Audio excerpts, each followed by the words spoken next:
All right, sorry about that. Anthony's gonna have to show me how to put two videos together because I had to pause this one and then it ended the video and whatever. Um, so okay, so those who just see their regular OBGYN, don't need to see a specialist, they like your OBGYN will have you come in at like 8 weeks. So like when was your missed period, blah blah blah. Calculate it when you're about 8 weeks or so. They'll have you come in just to confirm that you're pregnant and then possibly do an ultrasound or have you come back in and do an ultrasound, whatever. But when you see a fertility specialist, it's different. They want to do blood work. They want to check your HCG level to see like, you know, just to one, confirm that you're pregnant. Two, watch your numbers, make sure they're doubling because you already having it or had an issue getting pregnant. So you just want to make sure that everything is fine as far as your progesterone level. You need your progesterone level. You need to have a good number. I think they wanted at like, don't quote me on this, like 30 something or higher if you ovulated using medication or something, or in the high 20s if it was a natural ovulation or whatever. So I went to my fertility specialist and to do blood work. So he's tested my CHG level. He tested my progesterone. No, first he did just the CHG level only. So I went there the next day after I got a positive test.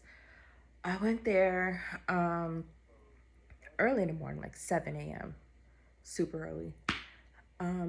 That happened later that next morning, actually. He called me and he was like, you're definitely pregnant. He was like, but your CHG level is low. He was like, he said anything 5 and up is pregnant. He was like, but we like to see that first number to be a little bit, like in the teens ish or higher, 20 ish or higher. Mine was an 8. So my CHG level was an 8, which could mean I, like, the egg literally just implanted and I just tested freaking early. So it could be that, number one. Or number two, it could be that the pregnancy, is just not going to develop like it should, and eventually I would have a miscarriage. So that's pretty much what was going on.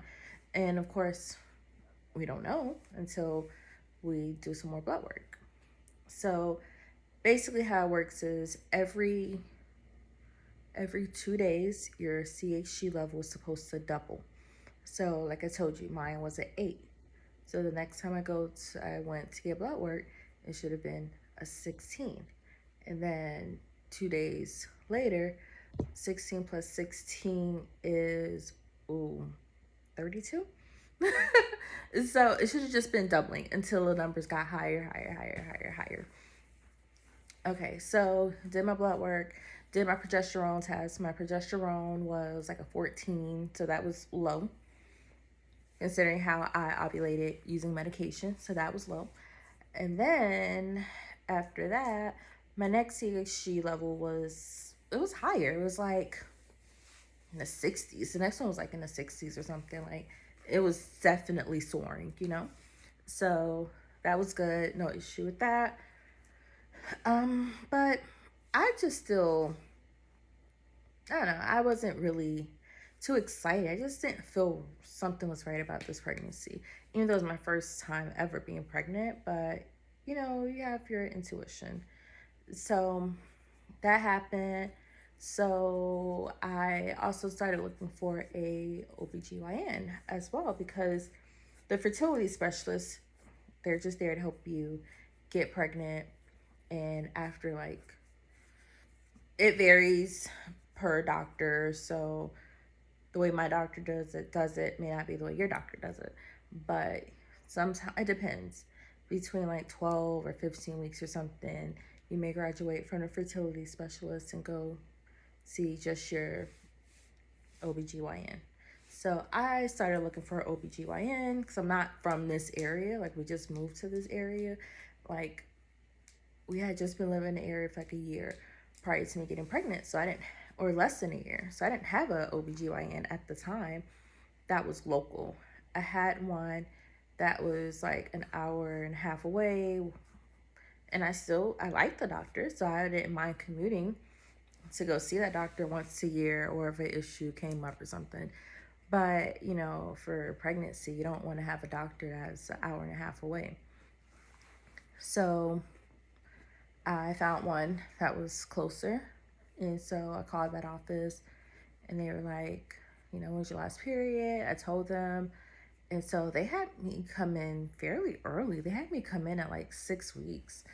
And they were like, we want to do an ultrasound at 6 weeks. So I was like, okay, because my fertility doctor didn't want to do ultrasound until like 8 or 9 weeks. So I was like, yes, I'm here for it. Oh, excuse me. So I go into the appointment to see the OBGYN. And it's like, oh, I don't know. I was like 5 weeks. 6 weeks. I was like 6 weeks or something. So I don't remember exactly when this was. So I went in to see the OBGYN. And so I had my scheduled ultrasound and everything. And so the lady, she was doing the ultrasound, checking everything. She's like, okay, everything's looking good. And then as she was doing it, she was like, okay, I see the sac where the baby is, you know, where the baby is usually held.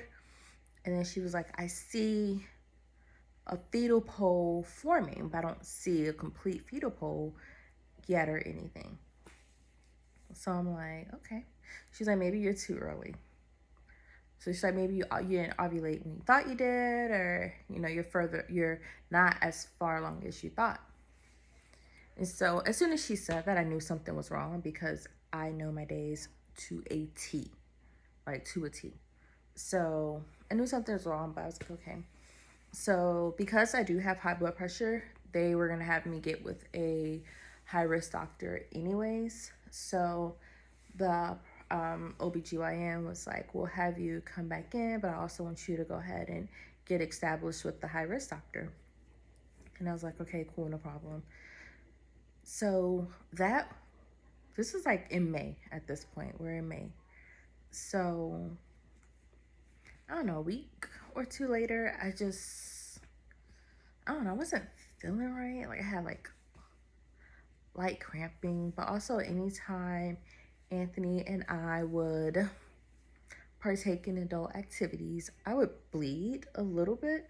So the doctor told me, you know, no more of any of that until, you know, they tell me it's okay. So I was like, okay. So it just felt weird, felt funny. I don't know. Didn't feel like I thought I should be feeling, I guess. I don't really know how to explain it. And so, like, I was texting one of my friends and I was telling her, like, something's not right. And she was like, you know, it's going to be okay, yada, yada, yada. And then so I started taking a gazillion pregnancy tests. Probably took like 50 pregnancy tests. I have them in a Ziploc bag. I forgot to bring them out before I started shooting this video. You know what? Let me see if I can find them. Hold on.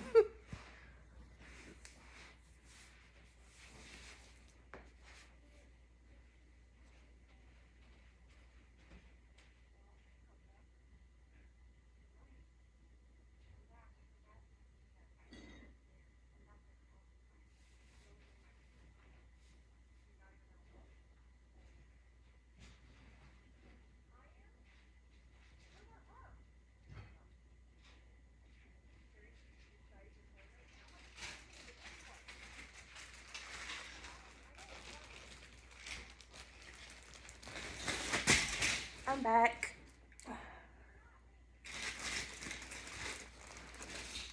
Okay. So I'll over exaggerate it a little bit. Wasn't quite 50, but a lot of tests. Purple one's an ovulation test, but let's see what we could find. Oh, this was my first test on April 30th, 10 DPOs. So this is at 4 p.m. I don't know if you can see. I don't even know if my camera will focus enough for you to see it. It's just a very, very faint line. Okay.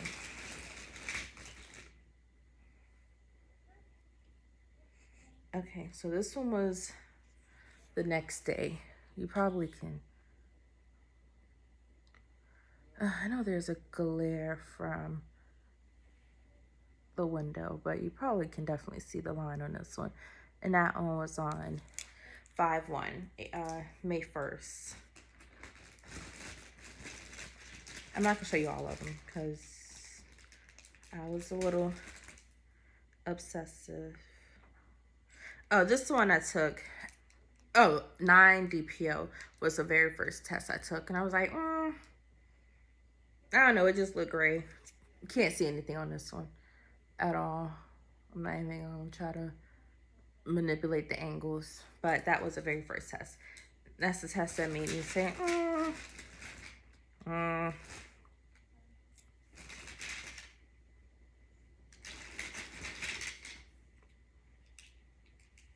So I showed you the one from May 1st.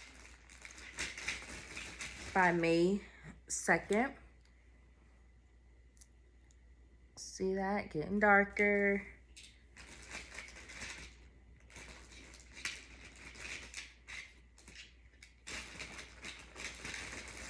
Some of them are digitals and can't really see the digitals.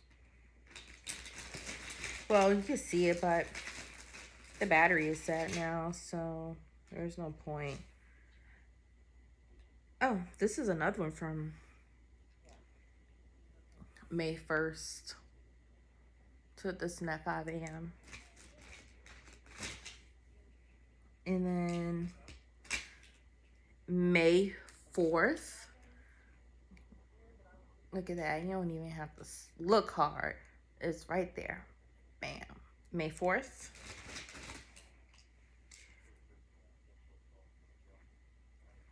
May 11th.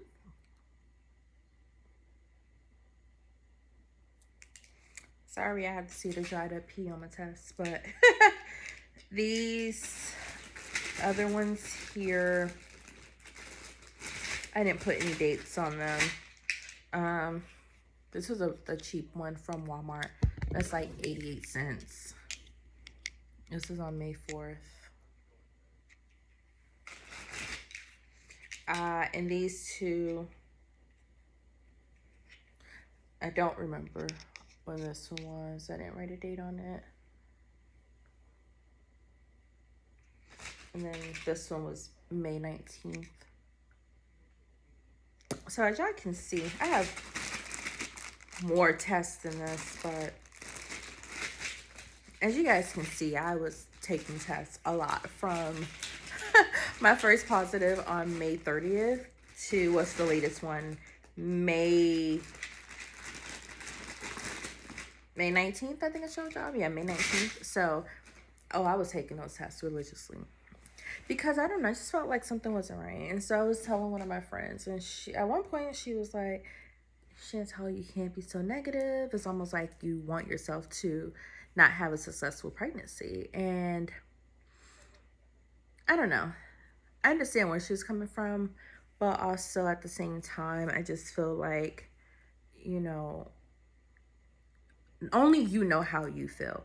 You can explain it to a gazillion people, but unless they're in your shoes, unless they're experiencing your feelings, can't nobody tell you how you feel. And so after that, I was like, you know what? I'm just going to keep my feelings to myself and about the pregnancy and just be done with it. So after that,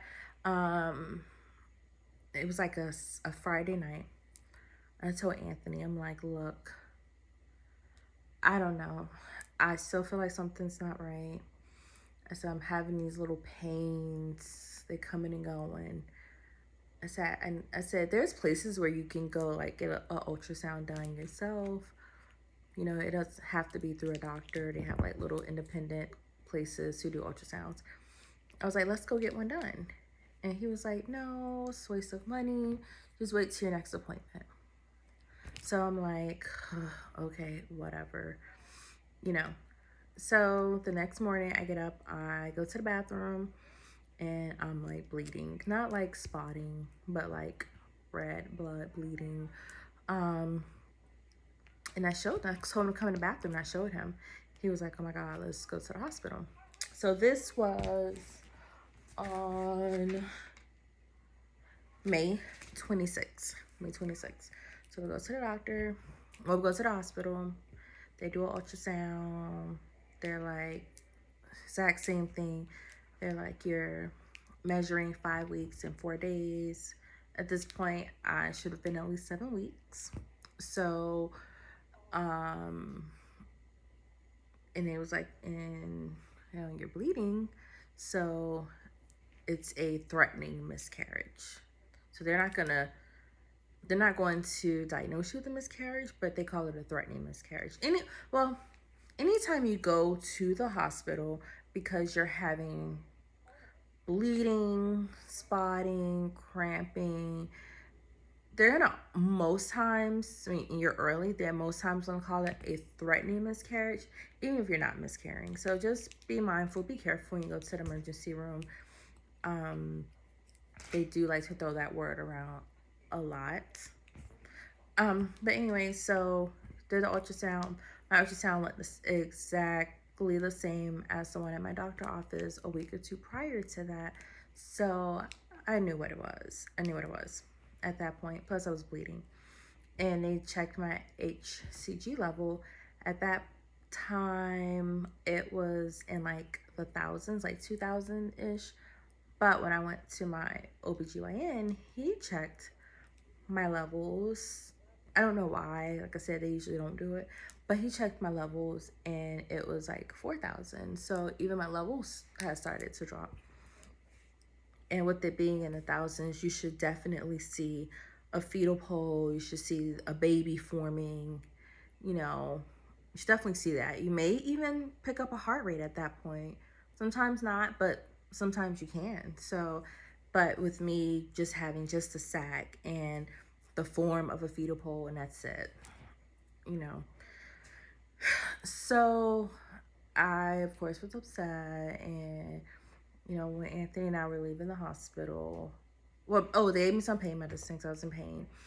And they were like, you know, just let your body naturally do what it's going to do to expel the placenta and everything and whatever formed of the baby. Just let your body naturally expel that.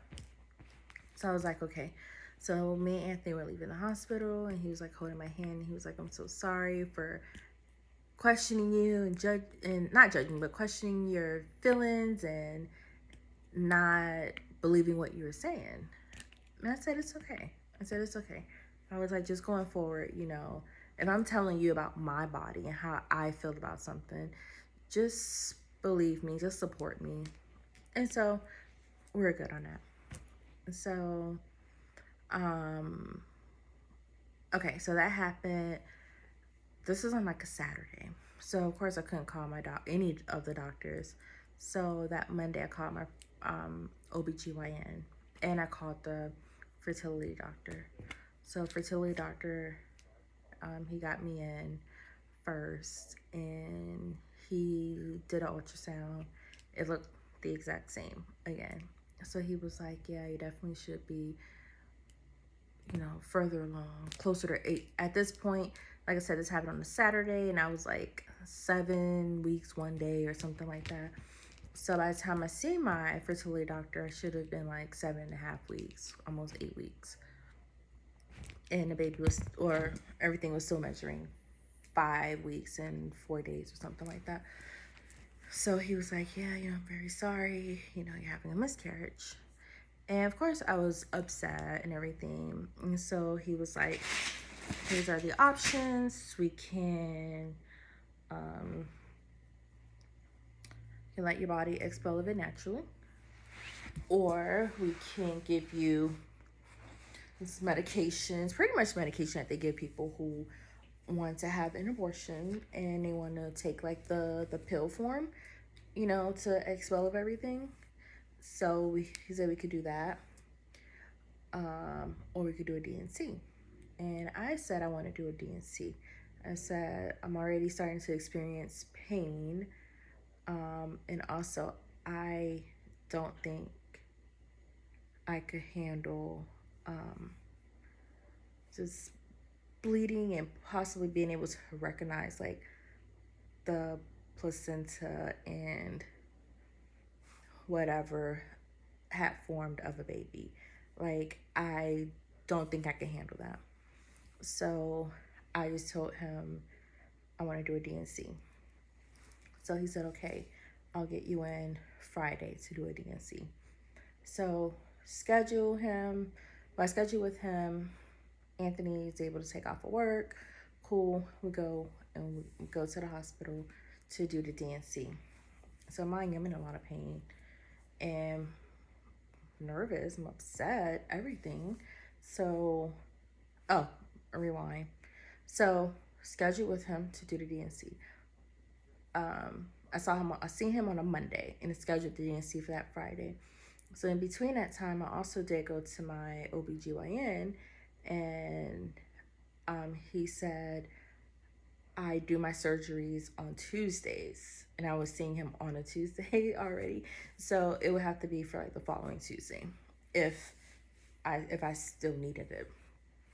So I was like, okay, go ahead and put me on the schedule for Tuesday if I need it. At least I'm on the schedule. So, okay. So fast forward to that Friday.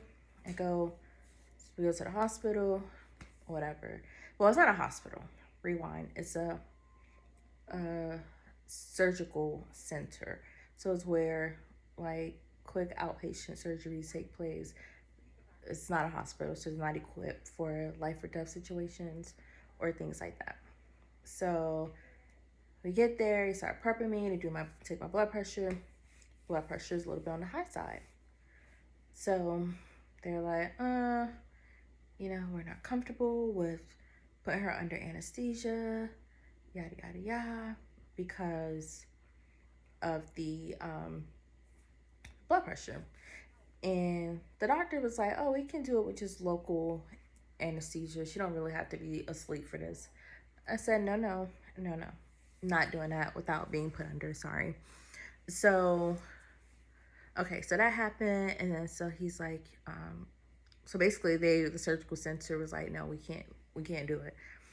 So I ended up going to the hospital because I was in a lot of pain. Plus, the doctor, he did not want to be responsible for allowing me to go home with my blood pressure being high. So I ended up going to the cross street to the hospital. They gave me some medication to lower my blood pressure. They gave me some pain medication.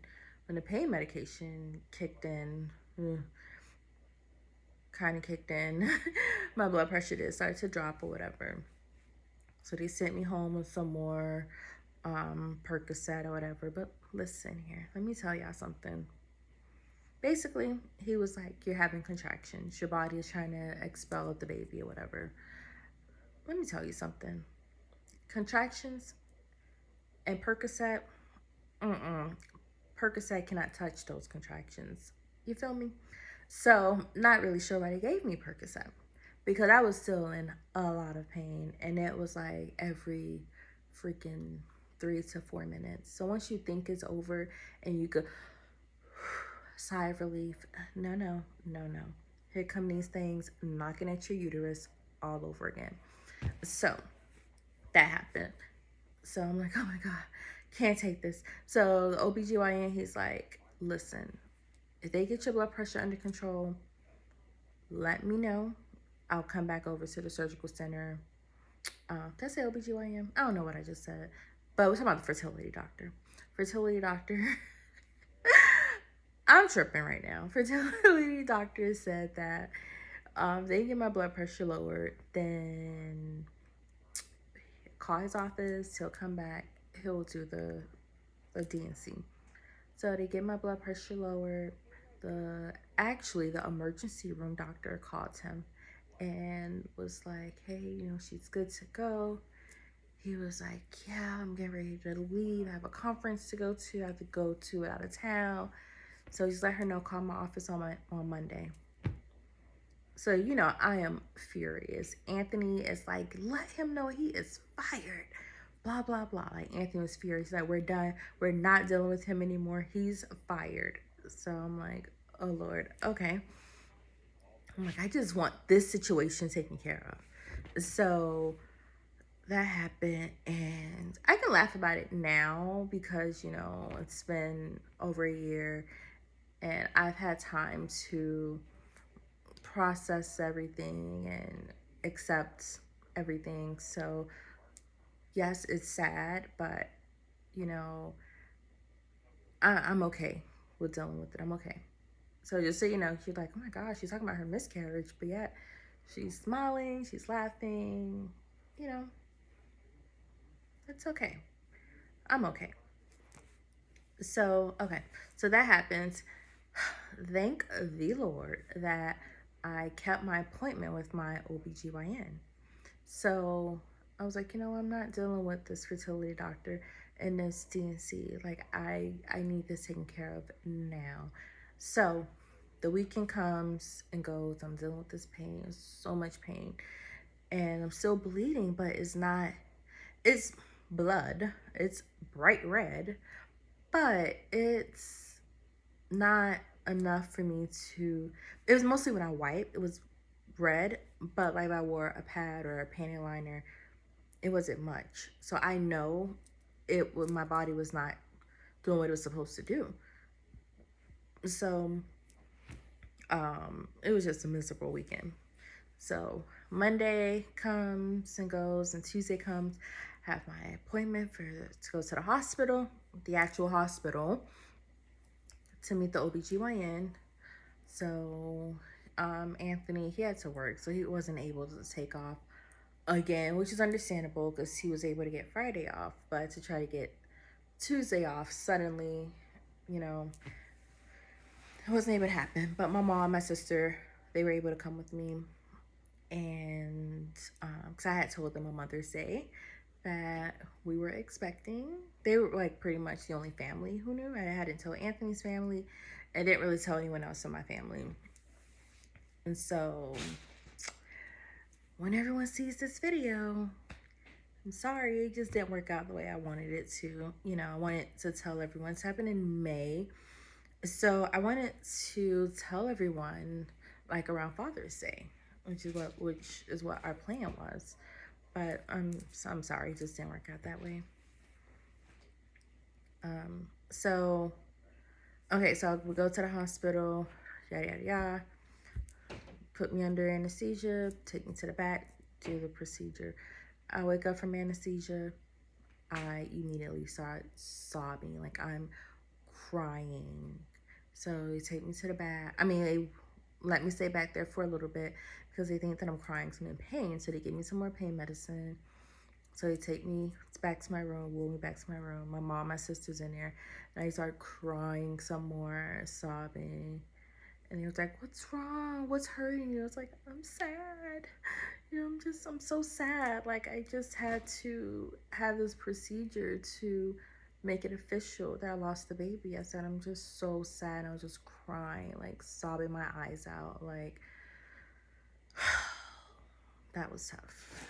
That right there, even though I seen the ultrasounds and everything, you still hang on to a little piece of hope. Little piece. But when you go and you have that procedure done and they take out everything, there is no more hope. There is no more what ifs. There's nothing. It's done. It's final. So that really did hurt me. So I was crying a lot about that. But the surgery was successful. The doctor said that the reason why I hadn't, why I was bleeding for so long, for like 2 weeks, and my body never expelled everything out, was because a piece of the placenta was like stuck to my, I want to make sure I'm using the right word, stuck to my cervix, I believe. And because it was stuck, it wasn't allowing like my body to flush everything out. So he went in there and cleaned everything out. And the first day I had like a little cramping. After that I was bleeding, had cramping off and on for a little bit. And it was a successful surgery. And that was that. So, you know, Anthony had to fire the fertility doctor. So I'm like, Lord, what am I going to do? I got to start over. So I talked to Anthony. I'm like, look, I've already built rapport with him, his office. I said I'll never do surgery with him again or anything. But, you know, let me just continue to work with him to see what's going on. So, June. No. Okay, so that's the whole miscarriage D&C thing. Okay, so actually let's pause there for a second. And so, you know, I ended up having this whole miscarriage thing or suffering from miscarriage, and it was very traumatic for me. Yeah, it was like one of the toughest things I ever went through, just physically, emotionally, you know. And sometimes you do sit back and you're like, oh, my due date is coming up, which would have been last January. So January of 2019. So, you know, you think about things like that. I'm shooting this right here, December 1st. I don't know when I'm going to post it, but right now it's December 1st. And, you know, January is coming up.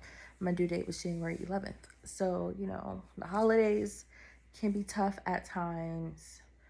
Getting closer to the due date is definitely like the toughest part of dealing with everything, you know. But I had and I have a great support system.